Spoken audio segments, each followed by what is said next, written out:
this guy here has the most offers of anyone in the state of Texas. We're going to get into that and what that process looks like. A guy down in Temple, Texas, which TCU is very familiar with. We almost should just build a tram going from down 35 from TCU down to Temple. So we'll talk about that. He's a coach's kid, which is exciting to me, and talk a little bit about his dad and what that relationship is like. So really excited. Makil Harrison Pilot it joins us here in studio. Makil, how you doing? I'm doing good. How about yourself? Fantastic. It's great to have you here, and we're excited that you took the time to come over. I know you were just an unofficial down the street at TCU, and we were fired up to get a chance to talk to you. So thank you. Yes, sir.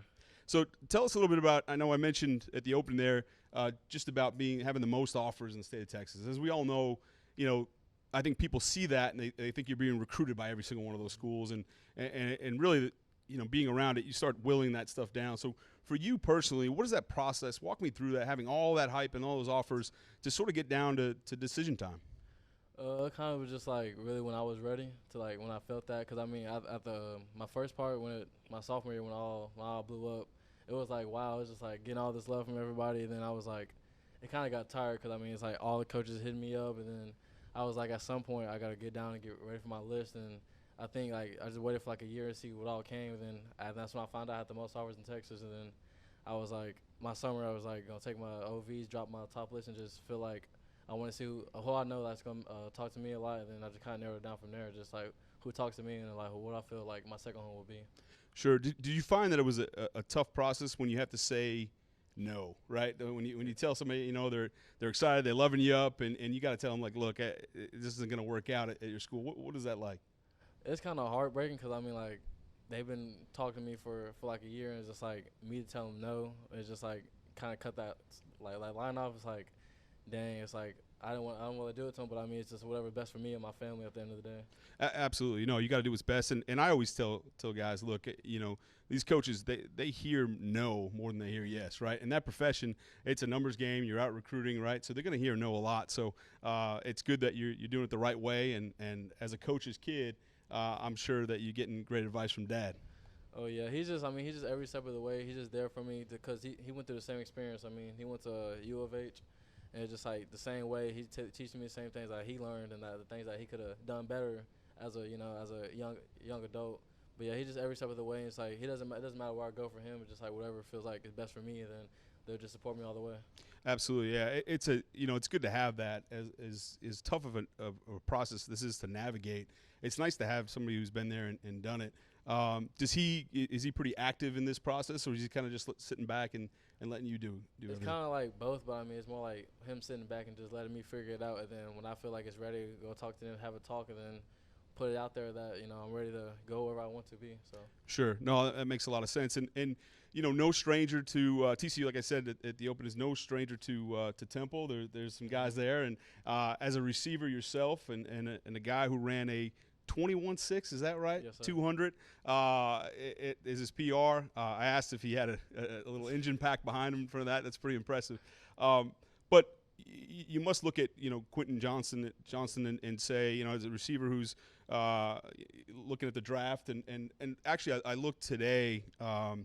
There's a draft analyst, Jordan Reed, who made a comment about him. I don't know if you caught that at all, but I didn't see it. yeah, as they look at the next class of receivers, they talk about his length and his size and his speed and his strength and all those things that you're sort of born with, right? Yeah. One of the things he mentioned I thought was really a credit to Coach Malcolm Kelly is he said that the top thing for him was his route patience, and I think that comes with coaching and so. One, have you talked to – I'm sure you've talked to Quentin a little bit, and what does that mean in terms of Coach Kelly's development? I mean, because watching him – so my freshman year I played on varsity, and he was a senior. So watching him play, but I could tell the difference from now and then. Then he was just running around because, 6'4", was running past everybody. And now seeing it, like the college level, him getting the patience and doing the little things to get open, now it's like you can see a difference that Malcolm Kelly has changed in his skill set. Yeah, so it's got to mean a lot to you as a guy who plays the same position, same high school, right? Was he somebody that you looked up to when you were a freshman? Yeah, because I was we're literally the same person, got dreads, got all the same features. Just like I was just on the defensive side, so I was like, maybe one year I might be in the office, and that's the guy I'm gonna look up to and be. Sure. What was that switch like? You talked about being a defensive player. I know you're a safety and certainly a really talented safety. How did that come about? And was that something that you were pushing for, or to make the switch to wide receiver? So that happened. So my freshman going to sophomore year, I was supposed to be the quarterback. I was gonna play quarterback, but I didn't win it. So they didn't want me not sitting on the bench because I would be a waste of talent. So they finally just put me a receiver. It was like the week before our first game against Longview. Put me a receiver and just doing the little things because we had sat down, looked at their film, and just looked at the little things, little screens and stuff like that. And that's when I was like, maybe this receiver thing is it for me. So yeah, maybe you were right. I think Yeah. I think that decision turned out pretty darn well. And looking at those things, you line up all over the field. Offensively, you mentioned quarterback. I saw you at running back, obviously at receiver, and you line up in different spots. That's got to make it tough on a defense. But do you like that, being a versatile guy and one who can line up in different spots? Is that something you prefer? Yeah, because I mean, you never know what you're gonna get from me. I could be outside, inside, like you said, quarterback, running back. It doesn't matter. Like you still gotta stop me. Even I could be a decoy just to get the defense to focus on me, get everyone else open. Just being that player where I can either be the ball in my hands, be the playmaker I want to, or just be a distraction for everyone else so my team can succeed. Yeah, you get it. And again, I think it goes back to your dad being a coach. You understand football, and you understand the trend in football, really at all levels, is that it's become a game of matchups, right? Where it's not just schematics, it's not just line up and hey, we are who we are. It's about getting your playmakers the ball in space, and obviously they do a great job at Temple High School, and I know they do the same here at TCU. Well, that's really exciting. There's also I saw another teammate from Temple that transferred over from University of Texas this year. We talked about Jared Wiley, who just got here in January, I believe. What's your relationship like with Jared? So me and Jared, we were ball boys together at Temple. So that's how me and him kind of became friends. And then watching him play from tight end, playing little slides and playing quarterback, or just looking up to him, like dude was like 6'6", and just like, what can you not do? And he was a punter too. He could just do it all. And just like now seeing him here at TCU, it's just like it's like dang, it's like something's supposed to be meant to be. It's like something's like simple to TCU type of thing. So yeah, it's quite a connection. I'm assuming, having a relationship with both those guys, you've asked them a lot of questions. What are they telling you about the new coaching staff and all the new energy on campus? What do they tell you about TCU? It's been with Quentin Johnston, just because like you said, Malcolm Kelly, he's like one of the best receiver coaches out there, and he's just like telling him how he's just different. Like, I mean, he's gonna teach you how to be a play receiver and just be like ready for the next level.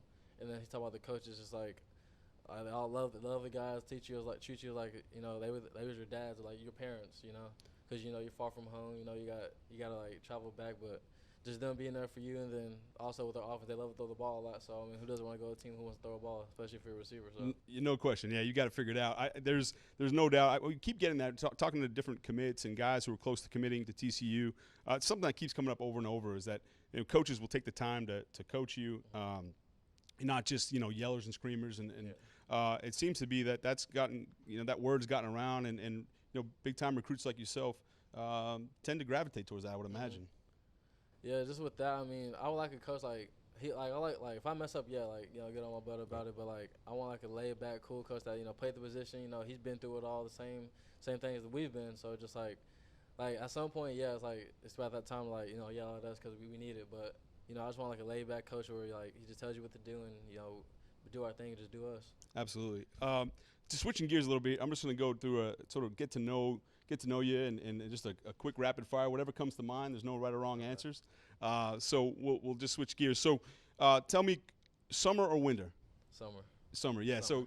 So when I ask the old lineman, it's typically the winter, right? Yeah. The big guys don't like the heat, but fast guys like yourself usually summer. So that makes sense. Fast cars in the summer and fast guys, right? Oh, yeah. Fast on the track.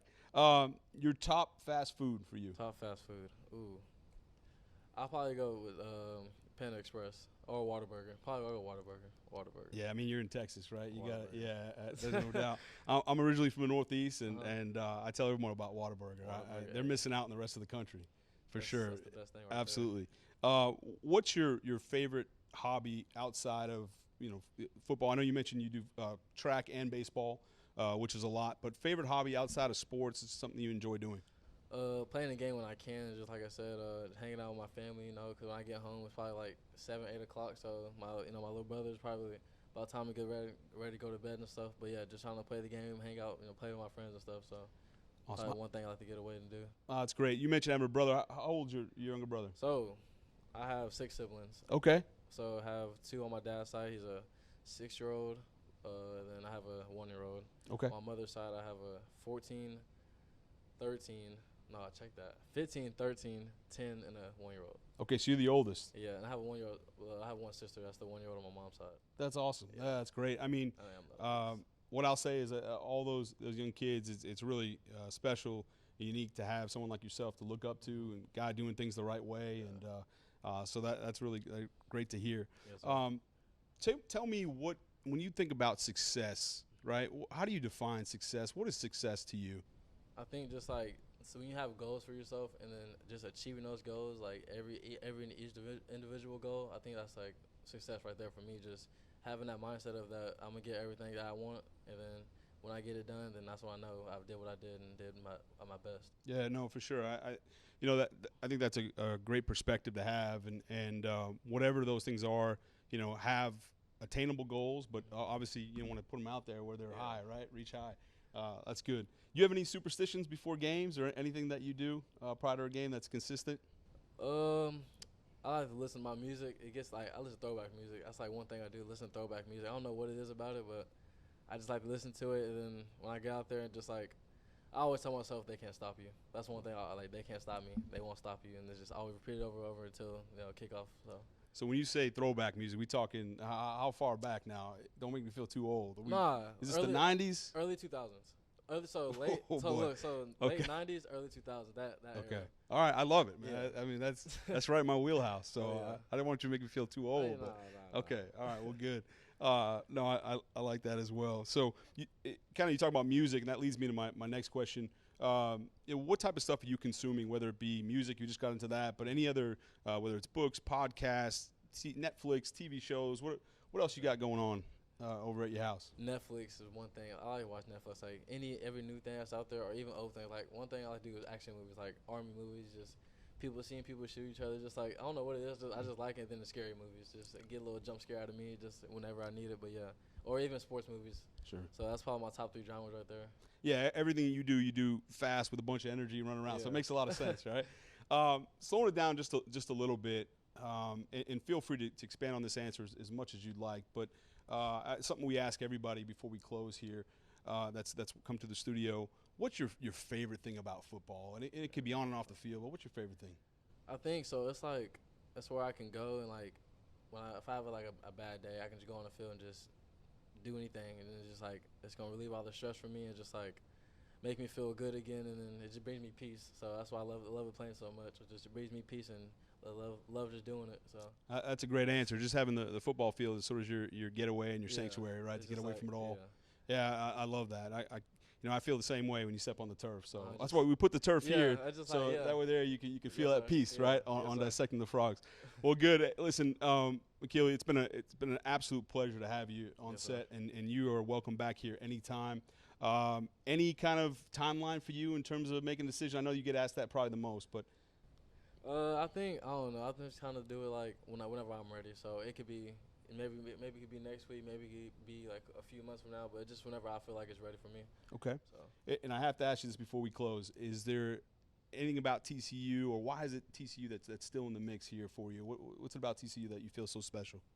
Coach Kelly and their offense, because they love to throw the ball a lot, and Coach Kelly knows what he's talking about. He can get players to the next level like Quinn Johnson will be next year. So I love it. A guy who likes to score points, who's capable of scoring points. Well, hopefully I get to see you, next year in that Frog uniform running around playing. I'd really enjoy that. Yes, so welcome here anytime.